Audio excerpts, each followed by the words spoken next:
जय श्री कृष्णा दोस्तों। स्वागत है आपका अपने चैनल कृदा भक्ति के आज के ब्लॉग में। और जैसा कि आप लोगों को पता है, मैं कई दिनों से ब्लॉग नहीं बना पा रही हूँ। उसका एक बहुत बड़ा कारण है, मेरी जो सबसे बड़ी दीदी हैं, मतलब थी, उनका देहांत हो चुका है अभी 9 तारीख को। इसलिए मैं नहीं बना पा रही हूँ, लेकिन वो ज़िंदगी है, चलती रहती है। और जो आया है उसको तो जाना ही है, लेकिन हाँ, भगवान दिवंगत आत्मा को मुक्ति प्रदान करे, शांति प्रदान करे, इसी कामना के साथ आज का मैं ब्लॉग बना रही हूँ। और आज का ब्लॉग भी उस श्राद्ध पक्ष से ही संबंधित है। जैसा कि आप लोगों को पता है कि पितृपक्ष चल रहे हैं और पितृपक्ष को श्राद्ध पक्ष भी कहते हैं, वो जारी हैं। इस दौरान पितरों के लिए पिंडदान तर्पण के साथ उनका श्राद्ध करने की परंपरा है। इस विशेष कर्म के लिए भारत में एक ऐसा तीर्थ है जो सबसे प्रसिद्ध है, और मान्यता है कि यहाँ पर पिंडदान, श्राद्ध या तर्पण करने से पितृ सीधे बैकुंठ को जाते हैं, जहाँ पर भगवान विष्णु का निवास माना जाता है। और मान्यता है कि अगर जीवात्मा बैकुंठ जाती है तो इसका अर्थ है कि वह जन्म और मृत्यु के चक्र से मुक्त हो गई है। तो जिस तीर्थ स्थान की मैं बात कर रही हूँ उसका नाम है गया जी। इसीलिए भारत के पूर्वी राज्य बिहार में स्थित गया जी शहर देश की संस्कृति का भी हिस्सा रहा है। जीवन के 16 संस्कारों में अंत्येष्टि आखिरी संस्कार होता है। आप सबको पता है, जो जन्म लेता है उसकी मृत्यु निश्चिंत ही है। हाँ, जो समय है वो किसी को नहीं पता कि उसका समय कब आएगा, लेकिन ये एक कटु सत्य है कि अंत्येष्टि ही आखिरी संस्कार है, और यही जीवन का की हकीकत भी है। मृत्यु जीवन की हकीकत है, लेकिन मानवीय जीवन के संबंध यहाँ खत्म नहीं हो जाते हैं कि ये कोई चला गया आपको छोड़ के तो उसके संबंध आपके यहीं पे ख़त्म नहीं हो जाते हैं, बल्कि माना जाता है कि पूर्वज पितृ देवता के रूप में स्थापित हो जाते हैं, और एक सकारात्मक ऊर्जा के रूप में उनका जुड़ाव अपनी संतानों से बना रहता है। पितृ सिर्फ आत्मा नहीं होते हैं, बल्कि पितृ मित्र भी होते हैं, और उनके साथ वंशजों का संबंध वैसा ही स्नेह से भरा होता है जैसे वे आपके साथ जीवित रहते हुए निभाते थे। श्राद्ध पक्ष की परंपरा जो है वो संसार में अकेली एक ऐसी संस्कृति है जहां अपनी जड़ों के आखिरी सिरे को भी याद करके उन्हें श्रद्धांजलि देने और ख़ास तौर पर उन्हें जल पिलाने की परंपरा आज तक कायम है, जिसे हम तर्पण कहते हैं। इसी कारण गया शहर को सामान्य लोग बोलचाल में गया जी ही कहा जाता है, और इसे सभी तीर्थों और धामों में से सबसे उत्तम माना जाता है। यहाँ पितरों का तर्पण किया जाता है, और कहते हैं कि जो गया तीर्थ है वहाँ पे तर्पण करने से मनुष्य अपने 25 पीढ़ी तक के पितरों को मुक्ति दिला देता है। यानी कि अगर आपने एक बार वहाँ पे गया जी जा कर के तर्पण कर दिया अपने पितरों का, तो कहते हैं कि फिर आपको ये सब जो करते हैं श्राद्ध पक्ष में वो करने की आवश्यकता नहीं होती है, वहीं से आपके पितरों को मुक्ति मिल जाती है।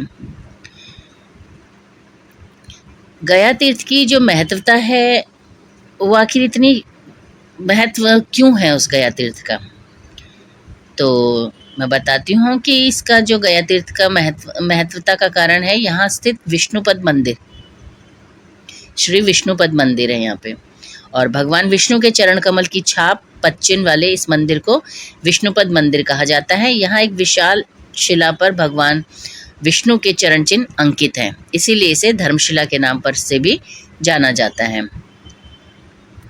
ऐसी भी मान्यता है कि पितरों के तर्पण के बाद इस मंदिर में भगवान विष्णु के चरणों के दर्शन करने से दुखों का नाश होता है और पूर्वज पुण्य लोक को प्राप्त करते हैं। फागुन नदी के पश्चिमी किनारे पर मौजूद यह मंदिर श्रद्धालुओं के अलावा पर्यटकों के बीच भी काफ़ी लोकप्रिय है। श्रद्धालु इन पच्चिनों पर लाल चंदन का लेप करते हैं, उसे साक्षी भाव से मस्तक पर लगाते हैं। इस शिला पर गदा, चक्र, शंख आदि अंकित किए जाते हैं। यह परंपरा भी काफ़ी प्राचीन काल से चली आ रही है और इसी मंदिर से जुड़ा है गया तीर्थ के नामकरण का इतिहास। जानकर आपको आश्चर्य होगा कि जिस गया तीर्थ को सभी तीर्थों में उत्तम माना गया है, वह तीर्थ एक असुर के नाम पर पड़ा है। जिस तीर्थ को हम इतना पवित्र और इतना उत्तम मान रहे हैं, वो वास्तव में एक असुर के नाम पर पड़ा है। तो चलो इसकी कहानी सुनाती हूँ मैं आपको। लेकिन कहानी सुनाने से पहले, आगे बढ़ने से पहले, आप लोगों से निवेदन है कि जो भी नए हो प्लीज़ मेरे चैनल को सब्सक्राइब कर लें और लाइक, शेयर और कमेंट ज़रूर करें, और घंटी वाला बटन प्रेस करना बिल्कुल भी ना भूलें, ताकि जो भी नोटिफिकेशन हो आपको टाइमली आप तक पहुंच जाए। और अभी कुछ समय तक मेरे जो व्लॉग हैं इसी तरीके से रुक रुक करके आएंगे, तो उसके लिए मैं आपसे क्षमा चाहती हूँ। तो हाँ, जैसे मैं कह रही थी कि ये जो गया तीर्थ है ये एक इतना पवित्र है, लेकिन ये असुर के नाम से, एक असुर के नाम पर इसका नाम पड़ा है। तो इसकी जो कहानी है वो मैं आपको सुनाती हूँ। वायु पुराण में बड़े ही विस्तार से इसकी कहानी दर्ज है। यह रहस्य देवर्षि नारद ने ब्रह्मा जी के 4 बाल मानस पुत्रों सनकादि ऋषियों से पूछा था। उन्होंने पूछा कि गया जी तीर्थ का क्या महत्व है और इसका नामकरण कैसे हुआ। तब सनत कुमार ऋषि ने एक कहानी के जरिए इस रहस्य को बताया था। वायु पुराण के ज्ञान महात्म्य खंड में इसका विस्तार से वर्णन है। वायु पुराण में बड़े ही विस्तार से इसकी कहानी दर्ज है। यह रहस्य देवर्षि नारद ने ब्रह्मा जी के 4 बाल मानस पुत्रों सनकादि ऋषियों से पूछा था। उन्होंने पूछा कि गया जी तीर्थ का क्या महत्व है और इसका नामकरण कैसे हुआ। तब सनत कुमार ऋषि ने एक कहानी के जरिए इस रहस्य को बताया था।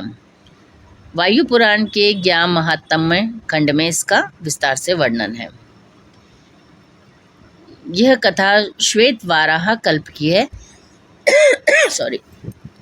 इस दौरान धरती पर पाप सिर्फ अंश भर था और धर्म अपने पूर्ण रूप में मौजूद था, यानी कि चारों तरफ धर्म ही धर्म था, अधर्म का नामो निशान तक नहीं था। इसी दौरान असुर कुल में एक दैत्य गयासुर हुआ। बड़ा होने पर वह भी अन्य दैत्यों की ही तरह विशालकाय और पर्वताकार हो गया। उसकी विशालता का अंदाजा ऐसे लगा सकते हैं कि उसकी उंगली की मोटाई ही 1.5 योजन थी और उसका सारा शरीर 60 योजन लंबा था, यानी कि बहुत ही ज़्यादा विशालकाय वो असुर था। धर्म के प्रभाव से गयासुर कोकाद्री नाम के पर्वत पर कठोर तप करने लगा। कई 100 वर्षों तक बिना विचलित हुए तप करने से त्रिलोक में हाहाकार मच गया, क्योंकि उस समय जो पाप था वो अंशमात्र ही था, पुण्य पुण्य ही था, धर्म ही धर्म था। तो हालांकि वो असुर कुल में पैदा हुआ था, लेकिन धर्म के प्रभाव से वो तप करने लगा। तो उसके तप से जो है त्रिलोक में हाहाकार मच गया, क्योंकि स्वभाव था तो वो असुर ही। बिना किसी आहार के और स्थिर होकर उसकी तपस्या करने से देवता ऋषि सभी घबराए और ब्रह्मा जी के नेतृत्व में भगवान विष्णु के पास पहुँचे। उन्होंने उनसे विनती की और कहा कि हे विष्णु जी, गयासुर बहुत बलवान हो गया है। उसके द्वारा समस्त पृथ्वी पर पवित्रता फैल रही है, जिससे यज्ञ, कर्म और धर्म कृत्य निष्फल हो सकते हैं। कर्म का विधान भी खतरे में पड़ता दिख रहा है। कृपया उसे कोई ऐसा वर दें जिससे धर्म की रक्षा भी हो जाए और गयासुर की तपस्या भी सफल हो जाए। जब भगवान विष्णु गयासुर के सामने आए तो उसने कहा, आप मुझ पर प्रसन्न हैं तो मेरी देही को ऐसा पवित्र कर दीजिए कि जो उसे देखे, स्पर्श करे, वह सीधे मोक्ष का अधिकारी हो जाए। आप ये देखिए कि उस समय पाप नहीं था, पाप अंश मात्र था। तो जो गयासुर हालांकि असुर था, लेकिन अपनी तपस्या से जब विष्णु जी प्रसन्न हुए तो विष्णु जी से भी उसने एक ही विनती की, और वो देखिए उसने कितना अच्छा वरदान मांगा कि जो भी मेरी देह को स्पर्श करे वो सीधे मोक्ष का अधिकारी बने और उसे बैकुंठ या शिवलोक से कम कुछ ना मिले। तब भगवान विष्णु मुस्कुराए और बोले, तथास्तु, ऐसा ही होगा। अब गयासुर पृथ्वी पर सबसे पवित्र व्यक्ति हो गया और उसके प्रभाव से यमलोक, स्वर्गलोक सब कुछ सुना होने लगा। यहाँ तक कि कर्म पर आधारित धर्म का विचार भी नष्ट हो गया और पापी और पुण्य आत्मा में कोई फर्क नहीं रह गया। सृष्टि के संचालन में इस तरह बाधा आने लगी। क्योंकि जो पाप तो बिल्कुल ख़त्म हो गया, पुण्य ही पुण्य रह गया, तो उससे सृष्टि के संचालन में भी थोड़ी सी बाधा आने लगी। तब देवताओं ने एक दिन इकट्ठे होकर अपने अपने अधिकारों और दायित्वों का त्याग करने का निश्चय किया और इसकी जानकारी देने त्रिदेवों के पास पहुँचे। अब ये तो बहुत ज़्यादा चिंता का विषय था कि अगर सब लोग अपने अधिकारों को और दायित्वों को छोड़ देंगे तो सृष्टि का पालन पोषण होगा कैसे। तो जब सभी देवी देवता इकट्ठे होकर अपने इस त्याग की जानकारी देने त्रिदेवों के पास पहुँचे, इस पर ब्रह्मा, विष्णु और शिव जी तीनों ने ही देवताओं को इससे रोका। हालांकि देवताओं की चिंता ठीक भी थी, क्योंकि विष्णु जी के वरदान के कारण अधिकार और कर्तव्य पालन की ज़रूरत ही नहीं पड़ गई थी, क्योंकि कुछ रहा ही नहीं था, पुण्य ही पुण्य था चारों तरफ। गयासुर एक तरीके से कर्म के सिद्धांत को चुनौती दे रहा था। यह सुनकर ब्रह्मा जी भी चिंता में आ गए। तब विष्णु जी ने सुझाव दिया कि हे ब्रह्मा, आप धरती पर स्थित किसी सबसे पवित्र तीर्थ पर यज्ञ का आयोजन कीजिए। महाविष्णु की आज्ञा से ब्रह्मा जी ने पृथ्वी का भ्रमण करने लगे, लेकिन उन्हें धरती पर एक भी ऐसा पूर्ण पवित्र स्थान नहीं मिला। तब वह महाविष्णु का संकेत समझकर गयासुर के पास पहुँचे और अपना प्रयोजन बताया। ब्रह्मा जी ने कहा, क्योंकि तुमने वरदान में सभी तीर्थों से अधिक पवित्रता मांग ली है, इसलिए तुमसे अधिक पवित्र कोई है ही नहीं, लेकिन मुझे वहाँ विष्णु की आज्ञा से एक परम पावन यज्ञ करना है, तो बताओ कि वह कहाँ करूँ। ब्रह्मा जी के इस प्रश्न को सुनकर गयासुर सोच में पड़ गया और फिर बोला कि आपकी बात तो ठीक है, मुझसे पवित्र तो कुछ भी नहीं। बस इसी एक वाक्य से गयासुर के भीतर अहंकार समा गया, क्योंकि अनजाने ही अहम का प्रयोग कर लिया। मुझसे पवित्र कुछ नहीं है, से उसके भीतर अहंकार का विकार आया। इस विकार के कारण उसकी पवित्रता का तेज कुछ अंश कम हो गया। इस दौरान ब्रह्मदेव ने गयासुर से उसका शरीर ही यज्ञ के लिए मांग लिया, जिसने सहर्ष अपना शरीर ब्रह्मा जी के यज्ञ के लिए दान कर दिया। ब्रह्मा जी ने उससे लेट जाने को कहा। गयासुर ने उत्तर की ओर सिर किया और दक्षिण की ओर पैर। अब उसके शरीर पर समतल स्थल बनाने के लिए उसे शिला से स्थित किया गया, ताकि उस पर यज्ञ हो सके। वायु पुराण के अनुसार राक्षस गयासुर को नियंत्रित करने के लिए भगवान विष्णु ने शिला रखकर उसे दबाया था। इसी से शिला पर उसके पैर, उनके जो चरण हैं, वो छप गए थे विष्णु भगवान के। विष्णुपद मंदिर में भगवान विष्णु का चरण चिन्ह ऋषि मरीचि की पत्नी माता धर्मवत्ता की शिला पर है। राक्षस गयासुर को स्थिर करने के लिए धर्मपुरी से माता धर्मवत्ता शिला को लाया गया था, जिससे गयासुर पर रख भगवान विष्णु ने अपने पैरों से दबाया। इसके बाद शिला पर भगवान के चरण चिन्ह बन गए। गया जी में किया गया श्राद्ध इतना बलशाली होता है कि एक बार यहाँ किसी ने अपने पितृ का श्राद्ध कर दिया तो फिर कभी भी उनका श्राद्ध नहीं करना पड़ता, जैसा कि मैंने आपको स्टार्टिंग में ही बताया था।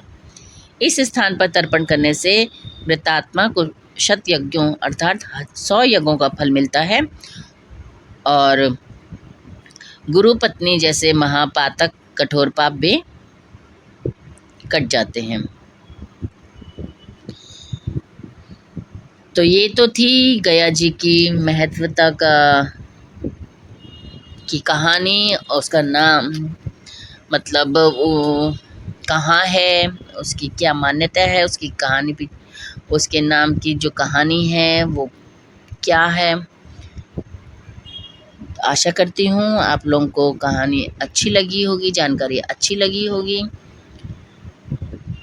थोड़ी बहुत त्रुटि तो हर किसी से हो ही जाती है, तो मुझसे भी अनजाने में अगर कोई गलती हो गई हो जानकारी देने में, या कोई भी आपको जानकारी में कुछ भी अगर थोड़ा सा भी संदेह हो तो उसके लिए मैं माफ़ी चाहती हूँ और चाहूँगी कि आप अपने सुझाव ज़रूर दें, मुझे बहुत खुशी होगी।